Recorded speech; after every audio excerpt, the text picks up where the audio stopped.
하나님의 말씀을 봉독하겠습니다. 요한계시록 14장 6절부터 13절까지, 요한계시록 14장 6절부터 13절까지 함께 읽겠습니다. 14장 6절부터 함께 읽겠습니다. 또 보니 다른 천사가 공중에 날아가는데 땅에 거하는 자들 곧 여러 나라와 족속과 방언과 백성에게 전할 영원한 복음을 가졌더라. 그가 큰 음성으로 가로되 하나님을 두려워하며 그에게 영광을 돌리라. 이는 그의 심판하실 시간이 이르렀음이니 하늘과 땅과 바다와 물들의 근원을 만드신 이를 경배하라 하더라. 또 다른 천사 곧 둘째가 그 뒤를 따라 말하되 무너졌도다 무너졌도다 큰 성 바벨론이여 모든 나라를 그 음행으로 인하여 진노의 포도주로 먹이던 자로다 하더라. 또 다른 천사 곧 셋째가 그 뒤를 따라 큰 음성으로 가로되 만일 누구든지 짐승과 그 우상에게 경배하고 이마에나 손에 표를 받으면 그도 하나님의 진노의 포도주를 마시리니 그 진노의 잔에 섞인 것이 없이 부은 포도주라. 거룩한 천사들 앞과 어린 양 앞에서 불과 유황으로 고난을 받으리라. 연기가 세세토록 올라가리로다. 짐승과 그의 우상에게 경배하고 그 이름의 표를 받는 자는 누구든지 밤낮 쉼을 얻지 못하리라 하더라. 성도들의 인내가 여기 있나니 저희는 하나님의 계명과 예수 믿음을 지키는 자니라. 또 내가 들으니 하늘에서 음성이 나서 가로되 기록하라.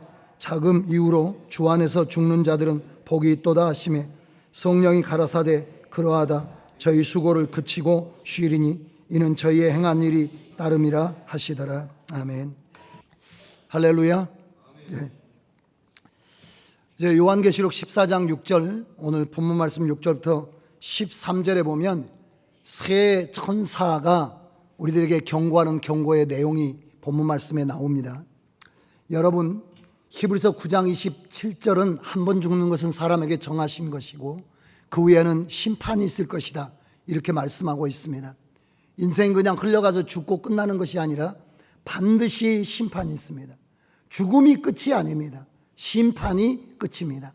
많은 사람들은 죽으면 끝난다라고 생각합니다.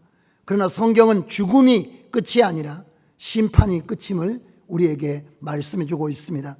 전도서 12장 13절 14절 말씀에 일의 결국을 다 들었으니 하나님을 경외하고 그 명령을 지키라고 말하면서 하나님께서는 모든 행위와 은밀한 일을 선악간에 심판하실 것이다 라고 말씀하는 겁니다. 인생의 세월이 흐르고 인생의 과정이 지나가면 그 죽음 이후에 그 인생이 어떻게 하나님을 경외하고 살고 어떻게 열매 맺었는지에 대한 삶의 결산에 심판이 있음을 성경이 엄중히 경고하고 있습니다. 심판이 다가오고 있다는 것을 우리에게 말해주고 있습니다. 마태복음 25장에 보면 그 심판이라고 하는 것이 분별하는 거죠. 나누어지게 되는 역사가 있잖아요. 마태복음 25장에 10처녀의 비유는 어떻게 나눠지나요? 미련한 5처녀와 슬기로운 5처녀로 나눠지게 되고, 또 우리가 5달란트, 2달란트, 1달란트 맡은 사람도 5달란트와 2달란트가 한 그룹이 되고, 나머지 1달란트 묻어뒀던 사람이 또 한 그룹이 돼가지고 둘로 나누어지지 않습니까? 마지막에도 양과 염소의 비유를 통해서 오른편에 있는 사람과 왼편에 있는 사람들이 나누어지게 되는 역사가 나와요. 그 나누어지는 심판의 시기가 다가오기 전에 우리가 어떻게 믿어야 하고 어떻게 살아야 하고 무엇을 주의해야 하는지에 대한 말씀이 오늘 성경 말씀에 나와 있습니다. 그래서 오늘 본문 말씀 이후에 보면 뭐가 나오느냐면 하늘과 땅에 양쪽으로 추수가 나오는 거죠. 마태복음 25장에 있는 이야기가 똑같이 나오는 겁니다. 하늘로 알곡으로 추수되는 게 있고 땅의 진노의 포도주 틀에 던져지는 게 있잖아요. 슬기로운 5처녀는 왕과 함께 신랑과 함께 들어갔지만은 나머지 5처녀는 문 밖에 세워졌지 않습니까?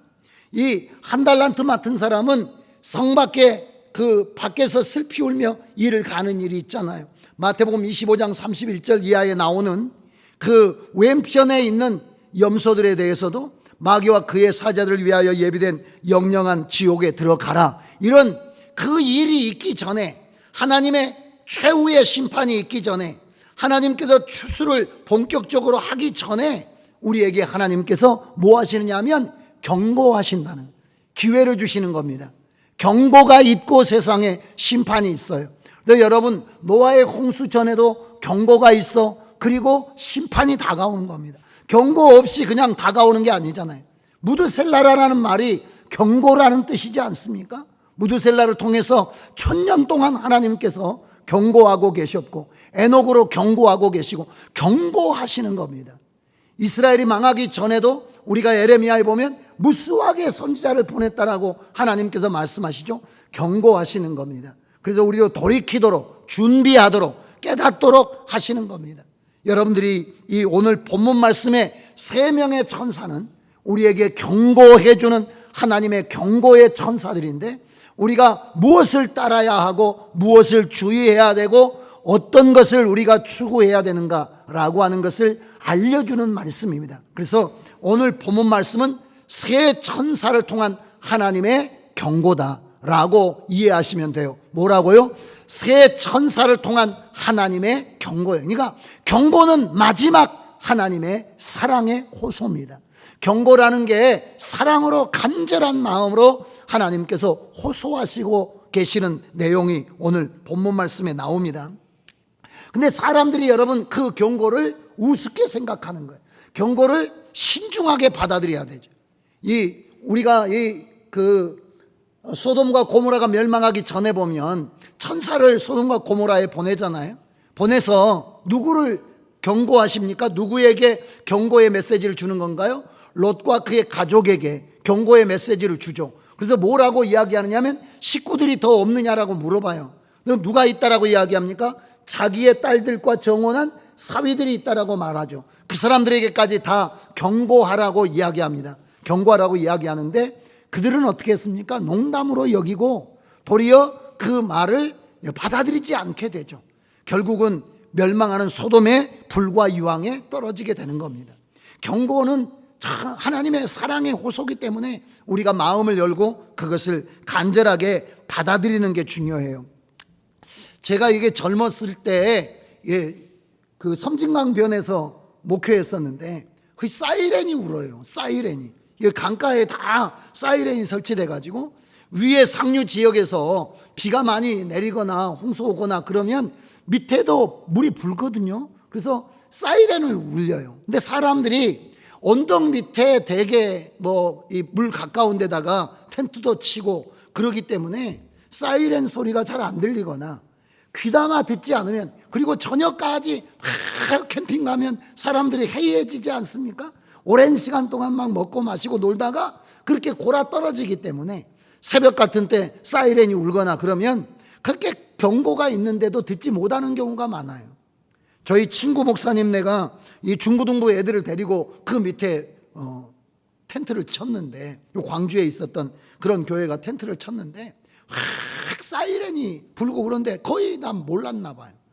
어느 정도 막 뭐가 차가운 느낌이 있어가지고 교사들이 눈을 떠보니까 벌써 텐트 안에까지 물이 들어와 가지고 여러 가지 비품들이 막 둥둥 떠 있고, 그래 하나 건지지도 못하고 다 애들 깨워가지고 다행히 인명 피해는 없이 비 맞은 생쥐처럼 쫄딱 맞아가지고 저희 교회로 왔더라고요.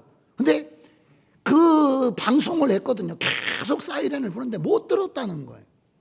여러분, 하나님은 그냥 세상을 심판하시는 분이 아니십니다. 독생자를 보내셨기 때문에 한 심령도 멸망하지 않기를 원하시는 것이 디모데전서 2장 4절 5절의 말씀이기 때문에 하나님은 끝까지 경고의 메시지를 교회를 향해서, 세상을 향해서 보내시는 거죠.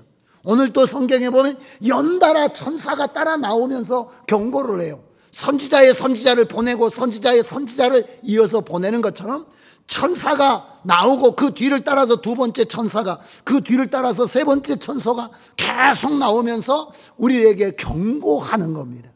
무엇을 경고하느냐면 신앙을 바로 세울 것을 경고하고 세상을 바르게 분별할 것을 경고하고 우리에게 다가오는 신앙의 위기 가운데 반드시 하나님 앞에 순교의 신앙으로 세워질 것을 경고하는 말씀이 계속 나와요. 그래서 오늘 성경의 세 천사의 경고의 내용은 첫 번째는 하나님을 경외하라. 하나님을 창조자이시며 이 세상을 지금도 보존하시는 분이시며 마침내 심판하실 하늘과 땅과 이 모든 세계를 지으신 하나님 앞에 다시 돌아가라. 하나님에게 다시 경배하라. 예배를 회복하라. 하나님에 대한 신앙을 복구하라. 그렇게 간절하게 호소하는 내용이 나와요. 첫 번째는 심판의 시간이 다가왔으니 하나님에게로 돌아가야만 한다. 하나님께로 돌아와야 된다라고 하는 게 7절의 말씀에 나와 있는 말씀이고요. 두 번째는 너희가 영원할 줄 아는 이 세상은 반드시 무너지게 될 것이다. 그래서 두 번째 천사는 큰 성 바벨론, 우리가 사는 이 땅, 이 세상, 이 우리가 지금 보고 듣고 살아가는 이 세상은 무너지게 되고 사라지게 되고 끝나게 된다는 거예요. 그래서 우리가 여기다가 무엇을 먹을까, 무엇을 마실까, 무엇을 입을까, 목을 매달고 살고 있으면 쓸려가 같이 망할 때 끝나버린다니까요. 거기다가 텐트 치는 어리석은 사람들이 있어서는 안 되는 거예요. 원래 언덕 위에다 치거나 조금 물에서 떨어지거나 거기 물들이 지나가는 흔적이 있습니다. 그러니까 여름철 같은 때 지나갔던 흔적들이 있어요. 터가 나뭇잎이라든지 이런 것들이 물이 불었을 때 올라온 그 기준점들이 있어요. 보면 알 수가 있어요. 그 위에 쳐야 되거든요. 근데 거기에서 치면 좀 분위기가 안 나는 거죠. 그러니까 점점 어디 가느냐면 그 모래밭 경계선까지 내려가 버려요. 저는 거기서 있으면서 사람 떠내려가면서 죽는 것을 몇 번 봤습니다. 휩쓸려 가지고 막 떠내려가서 죽어요. 그러면 어디가 찾느냐면 저기 바다하고 맞부딪히는 하류에, 섬진강 하류에서 시체가 떠오르는. 그 사람들은 다 어떤 사람이냐면 경고를 무시하거나 지혜가 없이 행동하거나, 그래서 그냥 어떻게 지금 상황이 어떤지도 모르고 먹고 마시다가 자다가 끝난 거예요. 그래서 성경은 우리에게 뭐라고 이야기하느냐면 깨어라 라고 말씀하시고 자서는 안 된다라는 말씀을 해주시죠. 이런 게 오늘 성경의 경고입니다. 두 번째 경고는 뭐라고요? 심판하시는데, 심판하실 때 우리가 믿고 신뢰하는 이 땅과 모든 것들이 다 무너지게 된다는 거예요. 그러면 거기에게 우리가 인생을 매달고 있으면 끝나는 거죠. 여러분, 무너지는 바벨론에게 목숨을 걸어서는 안 되고, 세 번째는 그 무너지는 바벨론의 역사가 다가오기 전에 어떤 역사가 있느냐면 혹독한 신앙 핍박의 역사가, 지난번에도 이야기했지만은 이미 13장에 지나왔잖아요. 666이라고 하는 이마나 오른손에 표를 받아야 된다라고 하는 그런 신앙을 배도시키기 위한, 신앙을 타락시키기 위한 그런 것들을 문화도 동원하지만 나중에는 권력을, 힘을 동원해 가지고 힘으로 굴복을 시킨다는 거죠. 정치 권력으로, 경제 권력으로 우리를 거꾸로 뜨린다는 거죠. 그럴 때 우리가 무너져서는 안 될 것에 대한 예고를, 첫 번째는 하나님을 경배하는 신앙으로 돌아와야 된다는, 예수 그리스도를 구주로 영접하고 그 하나님을 경외하고 그 하나님에게 우리 자신의 온전한 예배와 영광을 돌려야 된다는 것을 경고해 주고, 두 번째는 우리는 지난번에도 제가 오늘 저녁에 말씀드린다라고 말했는데, 우리가 어디에 물드느냐면 세상 사람들에 물드는데, 세상 사람들의 사고방식에 물드는데, 세상 사람들의 사고방식이 어떤 거냐면 보이는 것이 전부다라고 믿는 거죠. 여기가 전부다라고 믿는 겁니다. 이 세상이 영원할 것처럼 믿는 겁니다. 그래서 우리의 모든 에너지와 인생을 이 세상에서 다 쓰고 이 세상에서 다 그걸 끝내려고 하는 게 이 시대 정신이에요. 요즘 사람들은 여러분, 영생이 있는지, 사후세계가 있는지, 영원한 세계가 있는지 그런데 관심이 없습니다. 오직 보이는 것에, 만져지는 것에, 느껴지는 것에 인생을 걸고 살아가는 게 이 시대 사람들의 시대 정신이에요. 성경은 철저히 주님께서 보이지 않는 세상을 창조하셨음을 말씀하셨고, 예수님이 이 땅에 오셨지만 다시 가셔서 있을 곳을 예비한다라고 말씀하셨고, 이 땅은 소멸될 것이라고 말씀했는데도 세상은 그렇게 믿지 않습니다. 근데 그런 세상의 정신이 우리에게 들어오다 보니까 우리의 영과 혼과 몸의 모든 에너지를 어디에다가 올인하느냐 하면 바벨론에다가 올인을 했다는 거예요. 바벨론 사라지면 그냥 그걸로 종이 조각 되는 겁니다. 우리의 인생은 휴지되고 마는 거예요. 그러니까 무너질 바벨론에게 너희의 인생을 팔지 말라는 거예요. 너희는 거기서 나와야 되고 도리어 영원한 하나님의 교회와 하나님의 복음과 하나님께서 우리를 여러분 심판하셔서 우리에게 칭찬하실 하나님의 거룩한 것을 위해서 우리 자신을 내드려야 되는 거죠. 어제 저녁의 말씀처럼 거룩한 것을 여러분 개에게 주지 말고 진주를 돼지에게 던지지 말아야 됩니다. 우리의 영과 혼과 우리에게 주어진 인생을 보이지 않는 나라를 위하여, 하나님의 나라를 위하여 우리가 살아가는 것이 중요해요. 우리가 먹는 것도 마시는 것도 그의 나라를 위함이 되어야 되는데 거꾸로 뒤집어져 있기 때문에 경고하는 겁니다.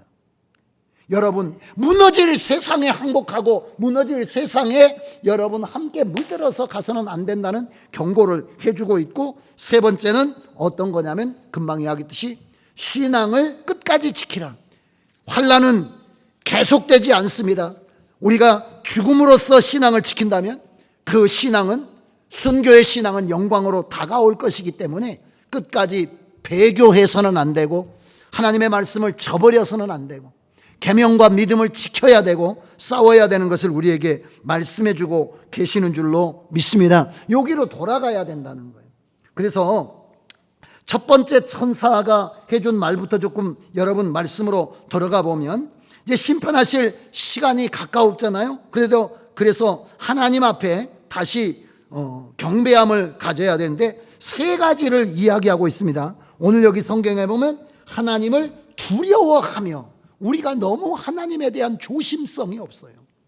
이 시대에 우리는 예배도 함부로 드리고, 그래서 예배를 드릴 때 정말 영과 혼과 몸을 다해서 하나님에게 상달시키기 위해서 예배를 드리는 게 아니라, 예배가 어떤 가수나 영화 프로그램만 또 못해요. 집중도가, 몰입하는 게. 그냥 예배가 너무 하찮아지고 있다는 거예요. 거룩함 자체가, 경외함 자체가 무너진 거예요. 원래 구약이 어땠습니까? 연기가 나는 산에, 거기 번개가 번쩍이는 그 산에 가까이 오지 마라 라고 말씀했던 하나님의 위엄과 하나님의 권능을 여러분 이스라엘에게 경험을 시켰잖아요. 우리에게 열어주신 것은 하나님과 우리와의 관계, 친밀감 때문에 하나님께서 우리를 열어주신 것이지, 그 친밀함이 하나님을 멸시해도 좋다는 건 아니에요. 하나님을 멸시하는 자, 하나님을 천대하는 자, 하나님을 천히 여기는 자, 하나님 앞에 예배를 여러분 망령되이 하는 사람에게 하나님의 심판이 있을 거예요. 우리가 하나님에게로 돌아간다는 것은 하나님을 경외하는 자리에 서는 것을 말하는 겁니다. 사실은 여러분, 우리가 의자에 앉아 있고 다 우리를 위해서 하는데 이런 거 별로 바람직하지 않아요. 여러 번 제가 말씀 시간에 이야기했는데, 어디 세상 종교에 버릇없이 앉아가지고 하나님 앞에 다리 꼬고 앉아가지고 그 하는 종교가 세상에 어디가 있습니까? 미천한 미신과 이런 푸닥거리하는 현장에도 여러분, 어디 거기서 예배자가, 구경하는 사람 말고 내가 굿을 청해가지고 굿하는 자가 여러분 거만하게 앉아있는 미신을 섬기는 사람들도, 가장 천한 종교가 기독교예요. 하나님을 천히 여깁니다. 하나님을 가벼이 여깁니다. 그러니까 예배에 찬송도 부르다 말다 하고, 헌금도 뭐 적당하게 던지듯이 하고, 하나님께서 너무 경멸을 받는다. 이게 어디에 나옵니까? 이가봇에 나와. 사무엘상에 나오잖아요. 사무엘상에 보면 여러분들이 아시는 것처럼 엘리의 아들들이 어떻게 하나요? 예배 하나, 그때는 예배라는 게 제사, 제물을 하나님 앞에 바치는 것인데, 바치기 전에도 막 와가지고 자기들이 가지고 싶은데 막 잘라가지 않습니까? 전부 다 막 삼지창 가지고 와가지고 찔러가지고 막 걸리는 대로 가져가고요. 거기 사람들이 막 막죠. 뭐라고. 이건 하나님 앞에 아직 바치지도 않았으니까 하나님 앞에 바친 뒤에 물려내면 그때 가져가시든지. 안 된다는 거예요. 내가 그러니까 주님이 뭐라고 말씀하십니까? 나를 경멸히 여기는 자를 내가 경멸히 여기고 나를 존중하는 자를 내가 존중한다라고 말씀하십니다. 예배를 천하게 생각하는 것이 경멸하는 거예요. 예배는 하나님 앞에 온전히 우리 자신을 상달시켜야 되는 거예요. 우리 찬송을 노래를 부르는 게 아니에요. 찬송을 하나님에게 상달을 시켜야 돼요. 하나님이 받으심이 되도록 해야 되는 것이고, 헌금도 상달을 시켜야 되는 것이고, 다 우리의 기도도 상달을 시켜야 되는 거니까. 그렇게 하는데 우리는 하나님을 천하게 여기나요? 이대로 끝나면 안 됩니다. 마지막 천사가 심판하실 하나님을 두려워하고 하나님에게 경외와 존중의 마음을 복구하고, 그게 여러분 하나님 앞으로 돌아오는 거예요. 그게 복음을 믿는 자들의 자세입니다. 복음이 하나님 앞에 버릇없이 살아도 좋다라는 게 복음이 아니에요. 우리는 율법은 엄하신 하나님이고 복음은 자비로우신 하나님, 자비로우신 하나님을 우리가 십자가를 통해서 만나지만, 그러나 그 하나님에 대한 우리 섬기는 마음과 경외하는 마음과 두려워하는, 공포의 두려움이 아니라 거룩하시기에 그분 앞에 거룩함 가운데 두려워 떠는 거예요. 마치 이사야가 성전에 가가지고 자기가 선지자 중에 선지자잖아요. 그 시대 사람 중에 어쩌면 가장 깨끗하고 거룩한 사람일 수도 있어요. 그러나 그는 하나님 앞에 뭐라고 이야기합니까? 화로다 나여 망하게 되었도다. 내가 입술이 부정한 백성 중에 거하면서 거룩한 하나님을 배웠다. 하나님의 옷자락이 성전에 가득해서 거룩함이 흘러내리는 그 거룩함 앞에 자기의 부정함이 대비되면서 하나님 앞에 무릎을 꿇고 두려워 떠는 장면이 나오잖아요. 이것이 있어야 된다는 거예요. 가장 무서운 겁니다. 그래서 너무 아이들부터 어른들까지 우리가 신앙이 너무 천박해지고 있다는 거예요. 천해지고 있다는 겁니다. 하나님을 천하게 섬긴다는 게, 내 심령으로부터 존경심이 있어야 되는데, 존경하는 마음이 있어야 되는데, 우리 마음으로부터. 그래서 하나님이 우리를 사랑하시고 하나님이 그 엄중하신 창조자이신 심판자이신 그 하나님이 우리를 위해서 생명을 내주셨다는 것을 생각하면서 그 사랑에 전율하고 그 어미에 우리가 여러분 두려워하는 마음으로 나가야 되는데, 하나님 앞에 압도돼야 되는데, 그런 마음들이 지금 사라져가고 있는 것을 주의해야 된다는, 우리 교회가 그렇게 가는 것에 대해서 주의해야 됩니다. 저는 원래 지금 우리가 교회를 이렇게 지었는데, 저는 원래 3분의 1쯤은 마루 깔려고 했었어요. 마루 깔아서 의자에 앉은 사람, 다리 아프신 분들이나 또 의자가 그런 사람들 아니면 다 무릎 꿇고 여기 예배 드리려고 그렇게 했었습니다. 천주교는 의자 밑에 기도 다리가 있어요. 다 모든 교회가 그러지는 않겠지만은 저희가 지난번에 거기 갔을 때도 밑바닥에 있지 않습니까? 그래서 그 사람들은 기도를 일반적으로 무릎을 꿇고 기도를 하게 되어 있어요. 개신교는 잡종입니다. 잡종. 성경적 신앙이 아니에요. 이게 하나님의 경고로 받아들여야 된다. 그냥 우리가 의자를 없앨 수는 없지만은 정말 예배에 혼신을 다해야 되고, 예배를 연락시켜야 되고, 예배를 통해서 하나님에게 영광을 돌리는 그 마음으로 돌아가야 된다는 거죠. 그리고 두 번째는 그 두려워하는 마음으로 끝나는 게 아니라 어떻게 해야 됩니까? 두려워만 하지 말고 그에게 합당한 영광을 돌려야 되는 거죠. 영광을 돌리는 것은 어떻게 영광을 돌리느냐면 마태복음에 나와 있잖아요. 마태복음에 나와 있는데, 너희 착한 행실을 보고 너희 아버지께 영광을 돌리게 하라, 이렇게 성경에 나와 있어요. 우리가 영광을 돌리려면 어떻게 해야 됩니까? 복음이 삶이 되고 말씀이 성품이 되고 하나님의 인격이 우리의 인격이 되어야 된다는 거예요. 그래도 우리를 통해서, 여기 영광이라고 하는 것은 얼굴이라는 뜻이잖아요. 영광이 얼굴로 빛나는 거 아니에요? 여러분들이 성경에 하나님의 영광이 드러났던 사람 모세가 있습니다. 모세는 얼굴에서 광채가 뿜어져 나왔어요. 그 영광은 어떤 영광입니까? 하나님의 영광이 뿜어져 나온 거잖아요. 우리에게서 뭐가 뿜어져? 우리는 우리를 드러내는 사람이 아니고 우리는 누구의 반사경이냐면 하나님의 영광의 여러분 얼굴이잖아요. 그래서 우리의 인생이, 우리의 삶이, 우리의 인격이 하나님을 비춰주는 것이 되어야, 이게 마지막에 지금 하나님께서 우리에게 돌아오라고 해요. 그 자리로 돌아오라는 거예요.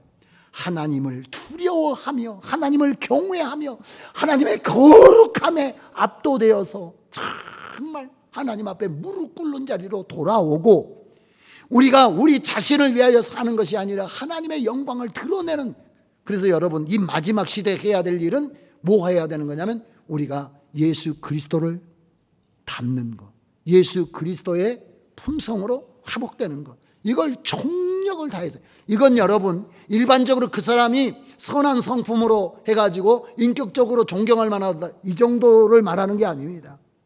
성경은 뭐라고 이야기하냐면 완전히 하나님이신 그 예수님께서 사람으로 이 땅에 오셔서 사셨던 거기까지 가야 되는 겁니다. 우리가 좋은 사람이라는 이야기만 들어서는 안 된다는 거죠. 하나님께 영광을 돌릴 수 있도록 돌아가야 되는 거죠. 그러니까 거룩한 성품을 우리가 우리 안에 충만하게 날마다 가져와야 되고, 그리고 여러분 영광을 돌리기 위해서는 어떤 거냐면 하나님에 대한 신앙을 끝까지 지켜야 되죠. 여기 마지막 절에 보면, 그 뒤에 보면 그런 이야기가 나옵니다. 하나님을 두려워하며 그에게 영광을 돌리라. 이는 그의 심판하실 시간이 이르렀으니 하늘과 땅과 바다와 물들의 근원을 만드신 이를 경배하라. 경배하라는 말이 무슨 뜻이냐면 프로스키네오라는 뜻인데, 여러분 무릎을 꿇다는 뜻입니다. 마음으로부터, 먼저 마음으로부터 무릎을 꿇어가지고, 무릎을 꿇는데 보통 우리가 그냥 무릎만 꿇은 게 아니라 그 원래 뜻은 어떤 거냐면 얼굴을 들지도 않는, 제가 말씀을 드렸잖아요. 이렇게 엎어져 가지고 완전히 땅에 옷에 이 얼굴과 내 발을 땅바닥에다가 대서 고개 들어 바라보지도 않는, 그게 성경에서 말하는 프로스퀴네오라고 하는, 엎드리다, 경배하다, 아바드라는 말이 다 그런 뜻이라는 거예요. 이것으로 돌아가야 된다. 그 하나님을 경외하는 자리에서 떠나면 안 되는 겁니다. 첫 번째 천사는 예수 그리스도의 영원한 복음을 가지고 우리에게 여러분 다가왔잖아요. 복음이 다가왔잖아요. 그 복음으로 우리가 예수 그리스도를 영접하여 하나님의 자녀가 됐지 않습니까? 하나님의 자녀가 되고 이제는 하나님을 경외하는 하나님의 나라로, 하나님의 백성으로 살 때 우리가 여러분 다시 신앙의 자세를 재정비해야 되는 것을 성경이 말씀하고 있어요. 여러분 신앙을 복구해야 될 줄로 믿습니다. 그래서 저희 교회는 장로님들 석이 없어요. 원래 여러분 어떤 교회는 다 앉아가지고 예배를 감독하거나 이런, 목사부터 시작해서 모두가 예배자입니다. 늘 이야기하듯이 부교역자 누구든지 다 저 자신부터 예배자예요. 예배자. 모든 직분 이전에 예배자예요. 모든 사역 이전에 예배자입니다. 모든 위치 이전에 예배자예요. 가장 중요한 것은 우리에게 1번은 예배자로 실패하면 다 끝나는 겁니다. 오늘 성경이 말하는 게 그거예요. 경배하라. 두려워함으로, 하나님께 영광을 돌림으로 하나님을 경배하라. 이렇게 천사가 외치고 간다는 거예요. 경배하지 않는 자 전부 다 여러분 심판받게 되는 거죠.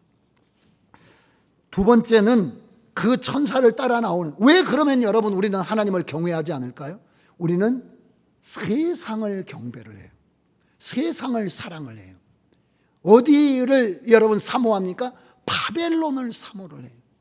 우리는 하나님을 사모하고 하나님에게 가까이 오고 예배에 가까이 오고 말씀에 가까이 오고 우리가 공동체에 가까이 와야 되는데 거꾸로 세상의 매력을 느끼고 계속 세상을 따라가는데, 세상이 누굽니까? 바벨론이 세상이에요. 바벨론은 하나님의 이 첫 번째 영원한 복음을 대적하는 하나님의 원수입니다. 성경에 어디 나오나요? 우리가 성경에 창세기 10장에 바벨탑의 사건이 나와요. 10장 11장에 보면 11장에 나오죠. 근데 바벨론이라고 하는 게 어디 나오냐면 10장 9절 10절에 보면 니무롯이라고 하는 사람이 나옵니다.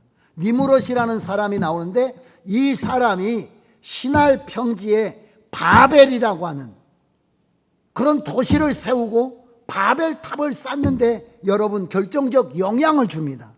근데 이 니무롯이라는 사람이 성경에 뭐라고 나오느냐면 여호와 앞에 특이한 사냥꾼이다라고 하는 사람이 나오는데, 이 말은 사람을 끌어모아 가지고 권력을 가지고 하나님을 대적한 최초의 사람이라, 이렇게 여러분들이 이해하시면 됩니다.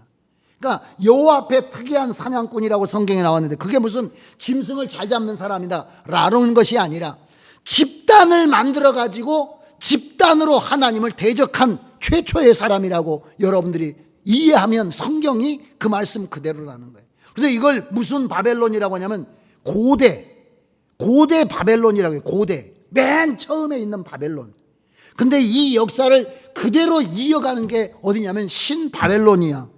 느부갓네살의 시대에, 느부갓네살 시대의 특징이 뭡니까? 30몇 달짜리 이 우상을 두라 평지에다 마치 바벨탑을 쌓는 것처럼 거기다가 신상을 세워놓고 뭐 신호 주면, 나팔을 불면 다 자기가 세계를 지배했으니까, 지배해서 누구를 대적하는 겁니까? 하나님을 대적하는 거예요. 이게 바벨론의 특징입니다. 그리고 그 바벨론은 마지막에 뭘로 나타나게 될 건가요? 지금 현재가 바벨론이에요. 지금 우리가 사는 이 세대가 바벨론이요, 마지막 그 바벨론이 선명하게 드러날 것이 여러분 세계 정부라고 하는, 이미 세계 정부로 뭉쳐지기 전에 이미 모든 세계의 나라들이 전부 다 뭐냐면 바벨론의 부품이라, 바벨론의 신체라고 생각하네, 지체라고 생각하면 돼. 이게 다 합쳐지는 날 온전한 바벨론의 역사로 나타나게 될 것인데, 이 바벨론은 성경에 뭐라고 이야기합니까? 오늘 성경에 무너졌도다 라고 말을 해요. 그러니까 이 바벨론 속에서 나와야 된다는 거예요. 너희는 거기서 나와야 되는 거죠. 그러니까 그런다라고 해서 그러면 우리가 어디로 나가서 다른 데서 나라를 세우라, 그런 게 아니에요. 그 나라의 생각에서 나와야 되고, 그 나라의 문화에서 나와야 되고, 그 나라의 가치에서 나와야 되고 라고 하는데, 지난번에 엊그저께 말씀 전하면서 말씀드렸는데, 지금 제일 문제가 뭡니까? 이 바벨론은 뭘 부정합니까? 하나님을 부정해요. 하나님을 부정. 바벨론의 특징은 뭐냐면 사람이 하나님의 자리에 올라가는 겁니다. 그래서 바벨탑의 사건은 어떤 겁니까? 가장 꼭대기까지 가가지고 누구에게까지 가려고 하는 겁니까? 하나님에게까지 가려고 하는, 그러니까 하나님의 자리예요. 그래서 여러분, 인본주의예요. 인본주의의 문제가 얼마나 심각합니까? 인본주의라고 하는 게 요즘에 지금 우리가 그 현 정부도 마찬가지고 세상도 다 마찬가지고, 무엇을 가장 중요하게 생각하냐면 인간을 가장 중요하게 생각해요. 근데 그게 인간을 가장 존귀한, 그래서 인권이라고 하지 않습니까? 이런 거 나쁜 말이 아니죠. 다 좋은 말이죠. 그러나 우리에게는 뭐가 있습니까? 인간보다도 뭐가 있습니까? 하나님이 계십니다. 근데 인본주의의 특징은 하나님도 인간을 소중히 여겨요. 그래서 사람을 서로 사랑하라고 이야기하고, 주님께서 자기 몸을 주심과 같이 서로를 존중하라고 이야기하고, 이웃의 권리를 해치지 말도록 십계명에 다 나와 있잖아요. 살인하지 말라는 거나 간음하지 말라는 거나 도둑질하지 말라는 거나, 이게 다 어떤 거냐면 서로 더불어서 살아가고 인격을 존중하고 이웃의 권리를 침범하지 말고 라고 하는 거예요. 그러나 그것은 어디 안에서 되는 것입니까? 하나님의 통치 안에서 되는 거예요. 하나님의 말씀 앞에서. 그러니까 인본주의는 뭐가 없는 겁니까? 1계명부터 4계명이 없는 거예요. 그러면 현대 정부는, 우리나라 정부를 비롯해서 현재 정부는 뭐가 없겠습니까?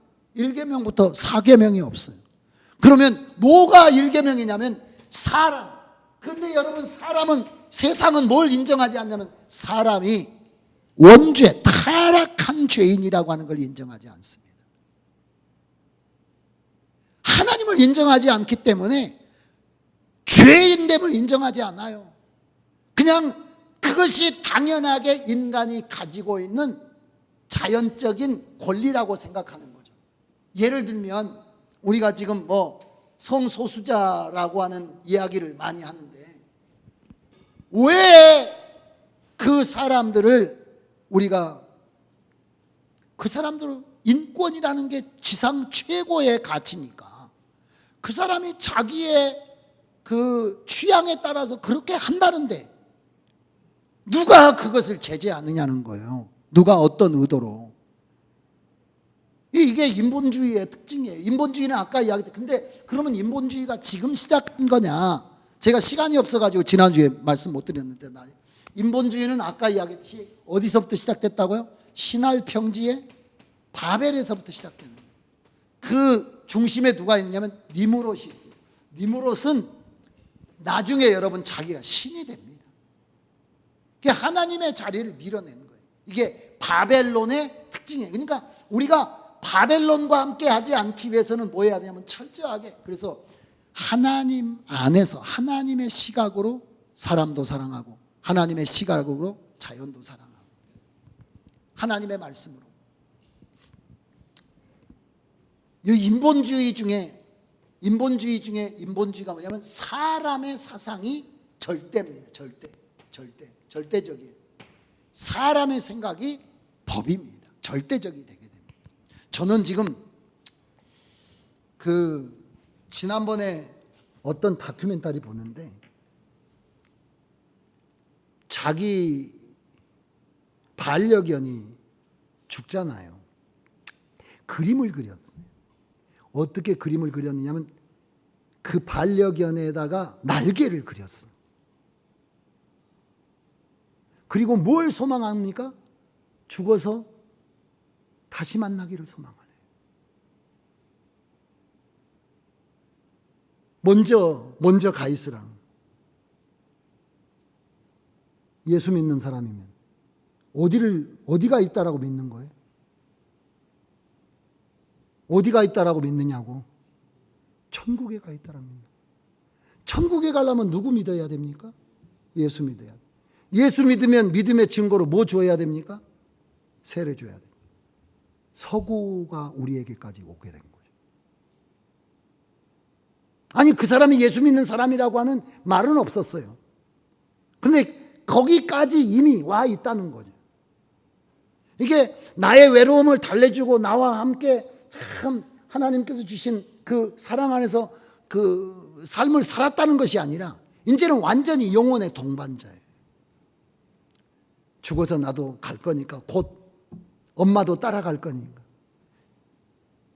여러분, 어디 엄마 아빠가 어디가 있어?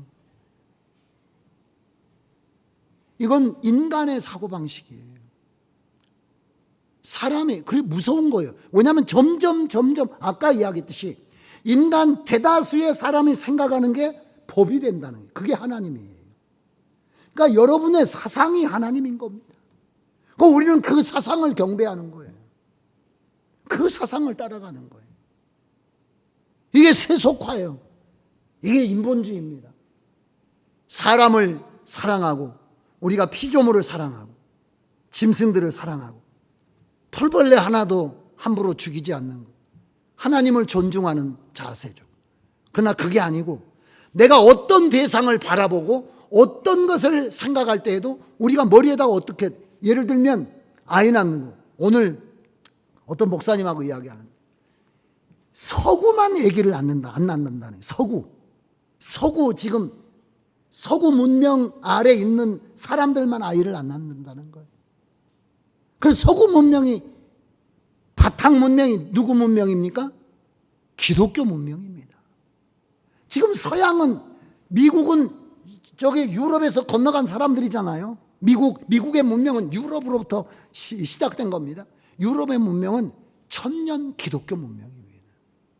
그러니까 지금 우리가 받아들이는 서구의 문명이라고 하는 게 기독교 문화적인 바탕을 가지고 있는데, 도리어 하나님을 대적하는 이슬람이나 뭐 다 아프리카나 다른 모든 종교는 아이를 부지런히 낳고 있는데, 우리는 죽어도 안 낳는 거죠. 결혼도 안 하고, 교회도. 그 정신이 누구의 정신이라는 거예요? 하나님을 믿어요. 하나님이 계심을 믿고 하나님의 아들 예수가 피 흘리셨음을 믿지만은, 그러나 그 사람이 살아가게 하는, 그렇게 살도록 만드는 정신은 하나님의 말씀이 아니라는 거예요. 그 시대 사람들이 가지고 있는 사고방식이 그 사람의 정신이라는 거예요. 그래서 제가 말씀 시간에 여러분들에게 말씀드린 적이 있는데, 첫 번째 하나님의 창조 명령도 순종하지 않으면서 하나님 섬긴다라고 말하는 것. 그럼 우리는 이야기하죠. 돈이 많이 듭니다. 키우기가 어렵습니다. 내 인생은 어디가 있습니까? 여러분의 인생이 어디가 있어? 주 예수님의 인생만 있지. 그런 게 다 여러분 이 세상 사람들의 인본주의에 빠져 있는. 그래서 저는 교회가 바벨론화되어 있다는 거예요. 성도도 마찬가지, 저 자신도 마찬가지. 끊임없이 거기서 우리를 씻어내야 되거든요. 여러분, 여기 계신 분 왜 2명만 낳았어? 하나님께서 그만라고 하시던가요? 성경에 어디에? 여러분들이 왜 그렇게 하신 겁니까? 국가가 이야기하고, 사람들이 이야기하고, 시대가 다 이야기하고, 지금 그렇게 이야기하는 거예요. 그냥 우리는 시대 정신을 하나님으로 섬기는 거죠. 그래서 사실은 하나님이라고 하는 존재는 인정하지만 하나님의 통치는 받지 않습니다. 이게 음녀지 뭐예요? 인본주의 무서운 겁니다. 이 인본주의는 어디로 가나요? 인본주의는 어디로 갈 수밖에 없습니까? 인본주의는 개인주의와 이기주의로 갈 수 있습니다. 인본주의라고 하는 것은 철저하게 자기의 욕망을 아무런 제약도 없이 드러내, 이게 좋은 사회라고 생각해요. 그러나 이기주의가 아닙니다. 우리는 하나님을 경외하는, 근데 하나님을 경외함이 누구를 사랑함으로 나가는 건가요?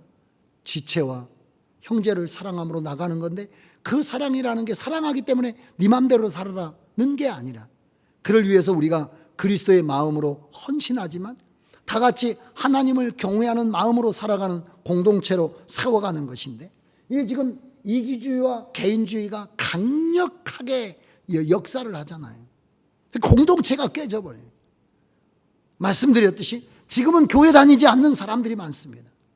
어디 성경에 여러분 교회를, 지금은 매스컴의 시대잖아요. 미디어의 시대잖아요. 여러분들이 기독교 채널이 4개인가 돼요. 텔레비에 C채널에다가 구TV에다가 CTS에다가 CBS에다가 뭔가 있더라. 그래서 24시간 찬양이 나오고 예배가 설교가 나오고 다 나옵니다. 지금은 외국 목사님들의 설교까지 다 인터넷에 떠요. 인터넷이라는 것이 여러분 세계를 다 연결해 놓은 거잖아요. 그러니까 옛날에는 우리가 한 번 평생 만날까 말까 한 사람도 지금 여러분들이 찍으면 설교가 나와요. 여러분들이 몰라서 그렇지. 전부 다 또 그걸 전부 다 자막으로 통역해가지고 다 통역으로 올려줍니다. 그리고 텔레비에서도 가끔. 그래서 지금 이슈가 되고 있는 세계의 대단한 목사님들 그 교회 장면도 쫙 나오고, 그러면 이제 우리가 집에서 예배 드리죠. 이게 여러분 기독교 하나님의 사고일까요? 하나님의 사고는 인격과 인격이 부딪히는 거예요. 오직 여러분들이 영화를 보고, 왜 그러면 우리가 이렇게 되어 있느냐면, 우리가 지금 살아가는 문화적인 환경이 인격과 인격이 부딪히는 공동체 환경이 아닙니다. 철저하게 이기주의적이고 개인주의적인 이런 환경이에요. 지금 여러분 팬들 막 많잖아요. BTS의 아미도 있고 막 많지 않습니까? 뭐 소녀 삼촌 팬도 있고 누구 팬도 있고. 그 사람이 여러분 그 사람을 만나보기나 했어요? 아니 그 콘서트 현장에 갔지만 그 사람하고 여러분 마음을 나눠보기로 했어요? 눈물을 나눠보기로 했어요? 같이 아닌 겁니다. 그냥 우리는 스크린 속에서 그런 게 지금 여러분 100년 가까이밖에 안 된 거잖아요. 사진 나온 게 150년 정도밖에 안 나왔으니까 이거 활동 사진 아니에요, 영화 같은. 근데 지금 우리는 그렇게 돼. 성경은 뭐라고 이야기냐면 앞에 나와서 하나님하고 얼굴과 얼굴을 맞대고 봐야 된다는 거예요. 그러니까 우리는 지금 그러니까 말씀드렸듯이 철저하게 우리는 지금 뭐화가 됐다는 겁니까? 바벨론화가 되어 있어요. 그리고 그 저변에 다음 주에 제가 시간이 많이 가고 있으니까 다음 주에 들 텐데 그 저변에 현실적인 것 중에 그 황금 만능주의, 배금주의라는 게 들어요. 그래서 여러분 요즘 사람들은 헌금을 못 합니다. 뭐냐면 하나님을 인정하지도 않아요. 하나님을 인정하지 않고 누가 먼저입니까? 내가 먼저, 이기주의. 공동체에 대한 책임이 없어요. 내가 교회를 다니지만 이 교회에 내가 지체며 이 교회의 생명을 공급해야 되고 내가 이 교회의 헌신을 공급해야 되고 재정을 공급해야 된다는 의무가 없어요. 사라져버린 겁니다. 무서운 거예요. 바벨론화된 겁니다. 그러니까 그런데 성경은 뭐라고 하냐면 무너질 것이기 때문에 성경은 거기서 빨리 나와야 되고 무너지는 바벨론과 함께 멸망하지 말 것을 우리에게 예고하고 있습니다. 바벨론은 무너지기 때문에 여러분 거기에 함께 따라가면 안 된다. 특별히 이 바벨론이 신바벨론 느부갓네살 때 오면 뭐가 되냐면 도덕적 부패가 심각하고요. 느부갓네살 제국에 보면 사치와 향락이 극에 달하는 정도예요. 지금 우리가 사는 세상하고 똑같습니다. 그래서 여러분 경건해야 돼요. 검소해야 됩니다. 단정해야 됩니다. 여러분들이 사치와 도덕적 부패와 종교적 혼합에 시달리게 된다면 우리는 바벨론화가 될 수밖에 없습니다. 자, 마지막으로 셋째 천사가 와서 뭐라고 이야기하느냐면 근데 이 바벨론이라는 게 만만하지 않습니다. 아까 이야기했듯이 문화적으로 정치적으로 뭘 가지느냐면 힘을 가지고 있어요. 그래서 밀어붙입니다. 우리로 굴복하도록. 그래서 앞으로는 핍박이 정치적인 핍박이 오게 될 것이고 문화적인 핍박이 올 거예요. 이미 와 있습니다. 그래서 여러분 이전에 제가 말씀드렸지만 5년 전만 해도 동성애 문제는 국민 대다수가 반대했습니다. 지금은 약간 반대가 좀 많을 것 같은데 요즘 지금 여론조사는 모르겠네요. 한 55대 한 45 정도나 되려나 곧 뒤집힐 겁니다. 그러면 어떻게 되겠습니까? 기독교는 꼴통 종교가 되게 되는 거예요. 인권을 무시하는 그런 종교로 전락을 하게 돼요. 그러면 그렇게 전락만 하게 될까요? 힘을 가지면 힘은 가진 자는 힘이 없는 자를 억압하게 되어 있습니다. 그래서 여러분 앞으로 뒤집어지게 될 거예요. 우리는 그런 모든 일들에 대해서 비난받게 될 것입니다. 이미 비난받고 있고요. 네. 그래 뭐라고 이야기하느냐면 세 번째 천사가 경고합니다. 바벨론이 망하게 되는데 망하기 전에 아까 말씀드린 대로 힘을 가지게 된다는 그 힘을 가지고 뭐 하느냐면 우리의 신앙을 빼앗아 갑니다. 무릎을 꿇게 해요. 그래서 짐승의 우상에게 경배하고 표를 받으면 그러면 어떻게 된다는 겁니까? 불과 유황 가운데 고난을 받을 것이다. 9절의 이야기. 불과 유황에 던져지게 될 것이다. 근데 짐승과 그의 우상에게 경배하는 사람들이 많아요. 대개 다 그 사람들 앞에 경배하게 되고 우상에게 경배할 뿐만 아니라 이마나 손에 표를 받게 됩니다. 이 사람들은 진노의 포도주를 마시는 사람이 되게 되고 다음 주에 나와 있는 진노의 포도주 틀에 던져지는 사람이 되게 돼요. 여러분 절대로 굴복해서는 안 됩니다. 짐승과 우상에게 경배하고 하나님을 여러분 버려서는 안 됩니다. 절대로 세상을 따라가서는 안 되고 표를 받아서는 안 됩니다. 영원한 지옥이 있기 때문에 우리가 그때는 뭐 해야 되냐면 성도의 인내가 여기 있으니, 성도의 인내는 뭡니까? 끝까지 계명과 예수의 믿음을 가지고 죽을 때까지 싸워야 돼요. 그래서 13절에 자금 이후로 주 안에서 죽는 자들이 복이 있다라고 말했으니까 죽음을, 그래서 철저한 회개와 성령의 역사로 여러분들의 믿음의 기초를 든든히 하고 믿음 가진 채로 인생을 마감하기 위해서, 신앙 가진 채로 여러분 인생을 마감하기 위해서 총력을 다해야 돼요. 여러분들에게는 둘 중에 하나입니다.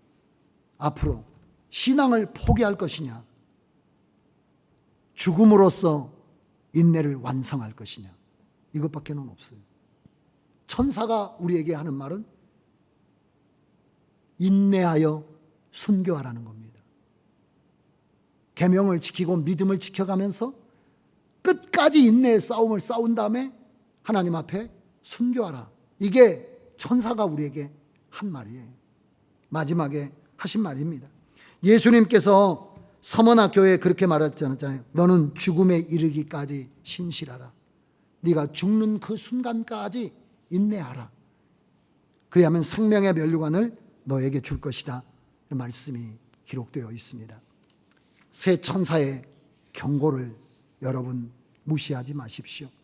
심판의 때가 가까우므로 우리는 창조자이시며 심판자이신 하나님에게로 다시 우리가 예수 그리스도의 십자가의 복음을 재정비하고 주님에게로 한 걸음 더 가까이 가고, 특별히 신앙의 근본 중의 근본인 예배에 여러분 우리의 내적인 마음으로부터 외적인 행동까지 예배 자체를 재정비해야 되고, 특별히 바벨론화된 우리의 의식구조나 우리의 여러분 그런 삶의 태도들을 정비하고 성경적으로 우리가 하나님의 정신으로 다시 재정비해야 되고, 그리고 이 세상의 문화적이거나 정치적이나 어떤 힘으로 우리의 신앙을 억압해 올지라도 우리가 예수님에 대한 믿음과 계명을 지켜가면서, 그리고 마침내 지키다가 언제까지 지켜야 되나요? 죽음에 이르기까지 선한 싸움을 싸울 것을 천사가 예고하고 있어요. 다가오고 있는 거죠. 그 기간이 얼마일지 우리는 정확하게 헤아릴 수는 없습니다. 하나님께서 그 부분을 다 알려주신 것은 아니잖아요. 그러나 그것이 시시각각 우리에게 다가오고 있고 우리도 모르는 사이에 변질돼 가고 있는 것 반드시 막아야 할 줄로 믿습니다. 기도하겠습니다.